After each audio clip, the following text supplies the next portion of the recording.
Kita jumpa lagi teman-teman ya. Makin kesini makin serius kita menanggapi atau mendengarkan apa yang disampaikan Pak Alvin Lim ini, bahwa di mana pengalamannya ini disampaikan sesuai yang sudah dialaminya ya. Yang kemudian kejadian-kejadian atau hal-hal yang terjadi di lapas. Yang terakhir ini saya melihat eh, YouTube ya, YouTube-nya Pak Alvin Lim mengatakan bahwa di lapas itu hampir semua ya tahanan di sana itu menggunakan handphone. Ini semakin serius, ini harus ditanggapin. Nah teman-teman, saya mengawali video ini dengan menyampaikan bahwa itu peraturan Menteri Hukum dan HAM nomor 6 tahun 2013 tentang tata tertib lapas dan rutan. Nah, apa yang disampaikan oleh Pak Alvin Lim yaitu termasuk membawa handphone, menggunakan handphone, bermain game, nonton YouTube di sana, atau menggunakan handphone lah hampir semua tahanan di lapas, di mana Pak Alvin Lim waktu itu adalah di lapas Salemba ya. Kemudian hal ini di dalam peraturan Menteri Hukum dan HAM sebenarnya sudah dilarang ya. Ada beberapa poin yang sudah dilarang di sana. Atau teman-teman bisa nanti juga membuka di pasal 4 ya, peraturan Menkumham nomor 6 tahun 2013 tentang tata tertib lapas dan rutan. Ada beberapa poin, secara keseluruhannya memang terdiri dari 22 poin. Tapi salah satu yang mungkin saya sampaikan poinnya adalah di poin J ya, pasal 4 huruf C. Huruf C itu di sana dilarang, ya tahanan dilarang memiliki, membawa dan atau menggunakan alat elektronik seperti laptop atau komputer, kamera, alat perekam, telepon genggam, dan sejenisnya. Nah, telepon genggam ini adalah handphone, ya kan? Seperti yang disampaikan Pak Alvin Lim itu bahwa semua itu digunakan, hampir semua digunakan oleh tahanan.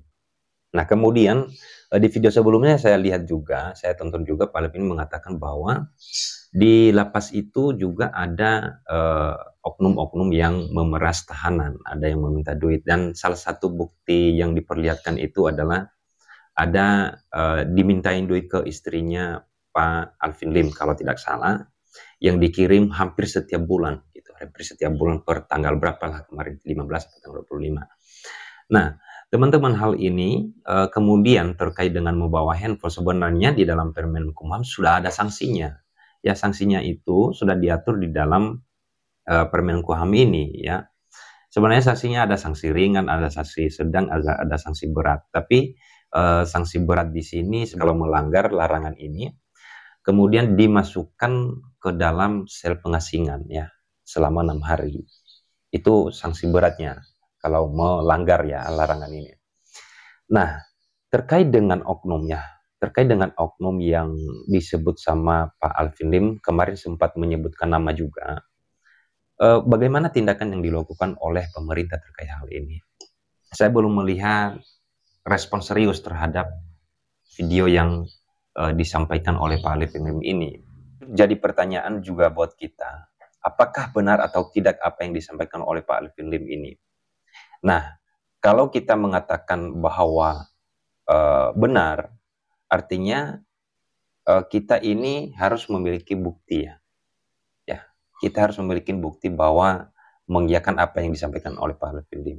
Kedua, kalau kita mengatakan tidak, sedangkan Pak Alvin ini juga mengalami sendiri, ya, mengalami sendiri atau melihat sendiri.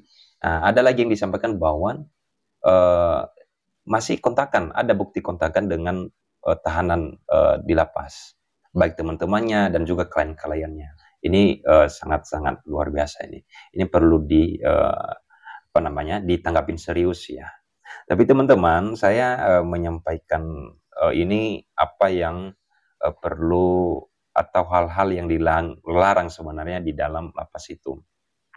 Dari 22 poin ini termasuk bahwa memang tahanan ini tidak boleh mempunyai hubungan keuangan antara tahanan lain maupun dengan petugas pemasyarakatan atau petugas lapas.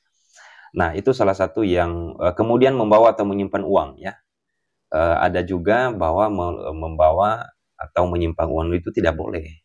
ya tidak boleh, atau barang-barang berharga lainnya.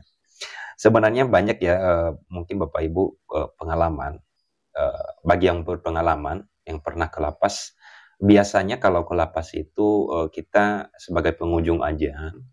Saya mengalami sendiri, beberapa klien yang saya tanganin mengalami sendiri bahwa ketika berkunjung ke lapas itu biasanya handphone handphone dan beberapa barang-barang lainnya kita disita ya, disimpan ya. Ketika berkunjung disimpan, kemudian baru kita bisa bertemu dengan tahanan di lapas gitu. Tapi hal ini berbeda apa yang disampaikan Pak Alvin Lim ya. Yang berkunjung itu katanya boleh.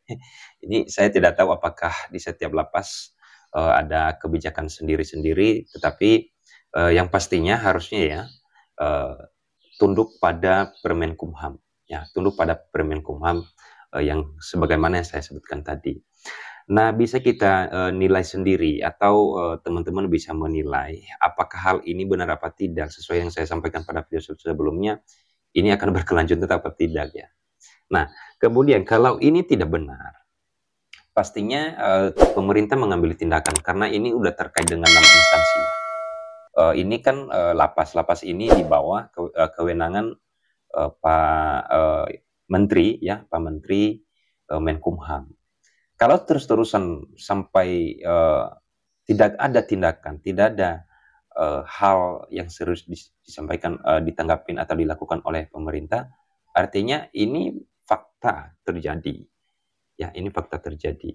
Tapi kita berharap ada tanggapan ya teman-teman. Silakanlah memberikan penilaian sendiri-sendiri. Yang pastinya terkait larangan ada aturannya, kemudian sanksinya juga ada. Ya, saya bisa pastikan karena kemarin saya mencoba mempelajarinya semua ya peraturan terkait dengan tata tertib di lapas dan rutan. Nah, begitu teman-teman, saya menunggu apa yang menjadi tanggapannya dan berikan penilaiannya terhadap kejadian ini, dan nanti saya akan memberikan di deskripsi peraturan nomor peraturan Menkumhamnya terkait dengan tata tertib lapas dan rutan. Terima kasih, sampai jumpa.